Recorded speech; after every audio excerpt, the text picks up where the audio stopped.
할렐루야. 사랑하는 성도 여러분, 3월 25일 목요일 아침입니다. 오늘 하루도 성령의 은사를 간절히 사모하셔서 여러분 하는 모든 일에 성령의 능력이 나타나게 되기를 축복합니다.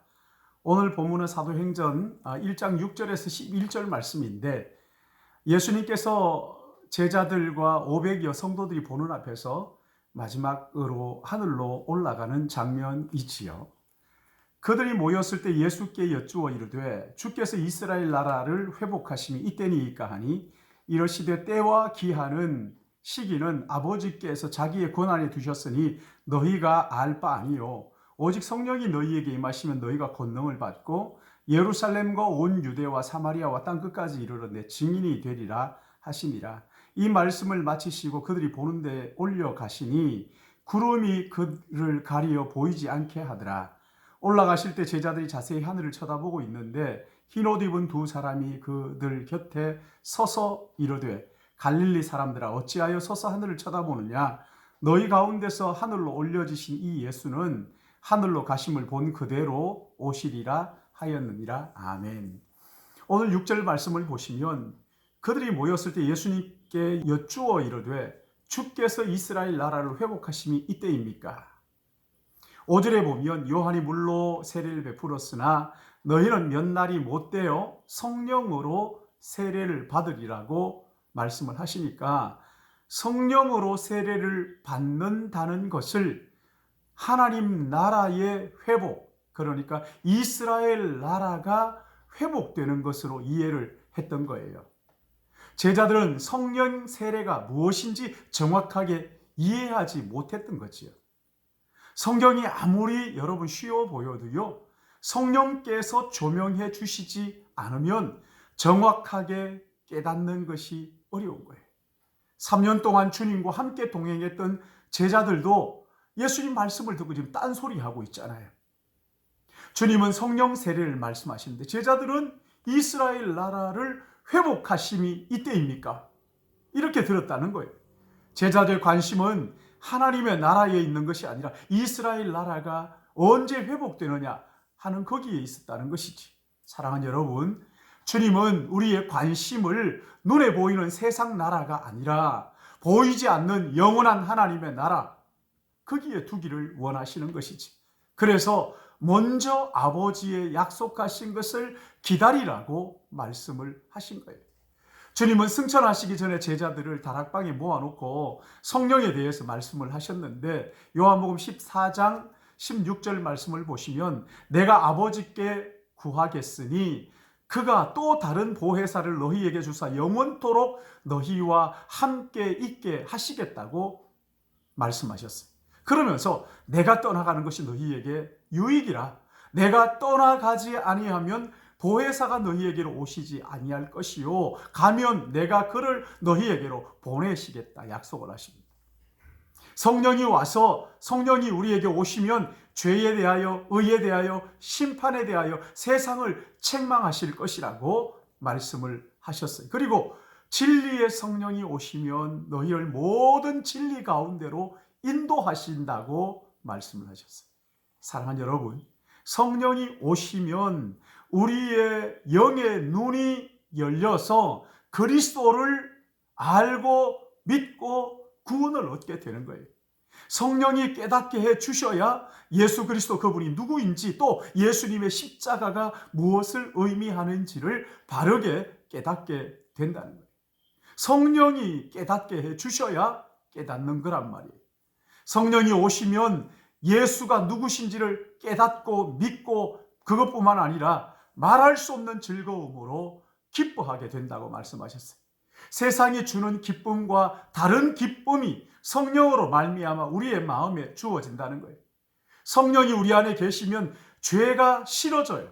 죄를 짓지 않을 수 없는 건 아니지만, 실수하지만, 그러나 실수하고 그냥 가만히 있을 수가 없어요. 회개하지 않고는 견딜 수 없도록 성령이 우리의 마음속에 역사하신단 말이죠. 회개하고 나면 마음속에서 찬양이 흘러나오도록 하고 기도가 다시 회복되도록 해주시는 거예요. 여러분, 이런 일은 성령이 우리 안에 계시기 때문에 일어나는 일들이란 말이에요. 제자들은 주님의 말씀을 깨닫지 못하고 주께서 이스라엘 나라 회복하심이 이때입니까? 이렇게 물었습니다. 그때 주님이 뭐라고 대답하셔요?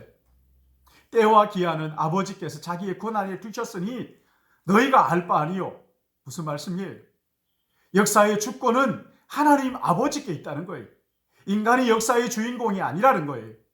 역사의 주체는 하나님이에요. 인간이 하나님의 시간을 통제하려고 하면 안 됩니다. 언제 주님이 오실 것인가를 생각할 여가가 있으면 여러분 성령을 사모하고 성령의 관심을 가지고 성령의 충만함을 간구하라는 거예요. 여러분 하나님께서는 우리에게요 성령을 충만히 부어주시는 분이에요.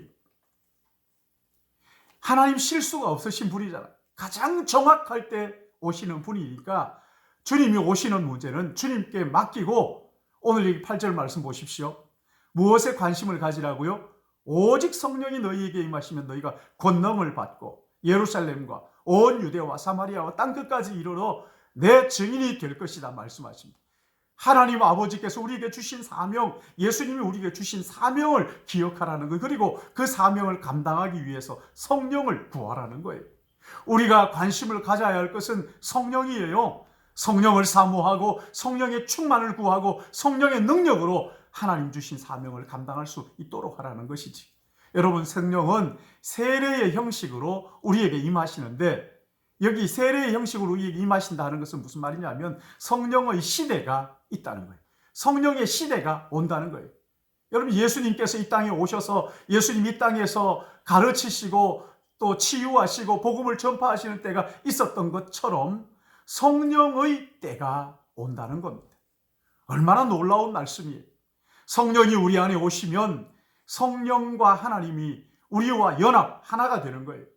성령이 우리 안에 오시면 우리가 능력을 받게 되는데, 이 능력이 뭡니까? 세상이 흔들려도 내 마음속에 하나님이 주시는 평안을 누릴 수 있다는 거예요.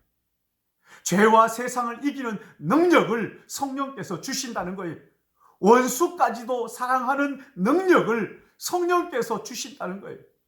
죄와 세상을 이기는 능력, 원수까지도 사랑하는 능력, 성령으로부터 오는 거랍니다.